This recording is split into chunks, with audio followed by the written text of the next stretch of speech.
À 10 mois de la prochaine élection présidentielle, la scène politique camerounaise se redynamise avec plusieurs personnalités qui annoncent leur candidature. Parmi elles, Maître Akéry Mouna, ancien bâtonnier de 72 ans, investi par le parti Univers en septembre 2024. Bien qu'il ait été engagé dans la course en 2018 avant de se retirer au profit du professeur Maurice Kamto à la dernière minute, il revient aujourd'hui dans la compétition. Le professeur Maurice Kamto, justement, président du mouvement pour la renaissance du Cameroun, annonce également sa candidature. Bien qu'il ne dispose d'aucun élu local, condition requise pour se présenter, il demeure un acteur clé du jeu politique. À 70 ans, il avait occupé la deuxième place en 2018 avec 14,23% des voix, un résultat qu'il contestait en criant au hold-up électoral, ce qui lui avait d'ailleurs valu 10 mois de prison par là.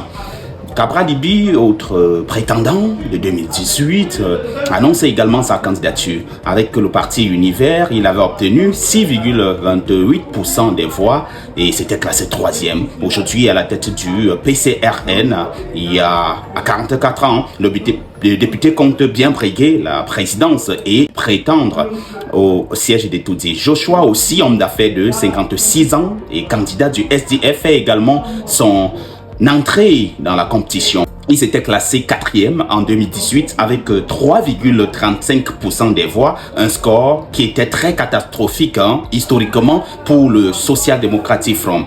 Depuis le décès de John Fundi, il est devenu le chairman du parti et cherchait désormais à redresser là-bas avec une nouvelle vision. Maître Christian Diban Beaumont, avocat inscrit au barreau de Paris, a également fait savoir qu'il serait candidat. Très actif sur les réseaux sociaux, il se positionne comme un acteur de la société civile et entend porter un projet fédérateur pour le Cameroun. Le professeur Jean Baïbek, représentant de l'UPC, a été désigné comme candidat après une réunion du comité directeur du côté de Bafoussam.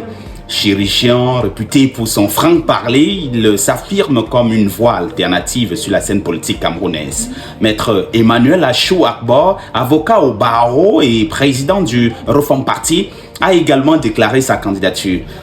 Dans une interview au journal Innovation, il a promis, en cas d'élection, de rendre l'eau et l'électricité gratuites pour les Camerounais. La seule femme à avoir annoncé sa candidature à ce jour est Carole Bankop. Bien qu'elle soit peu connue de la scène politique camerounaise, elle a exprimé son ambition de diriger le Cameroun dans une vidéo de 39 minutes et 50 secondes publiée sur YouTube le 1er janvier dernier.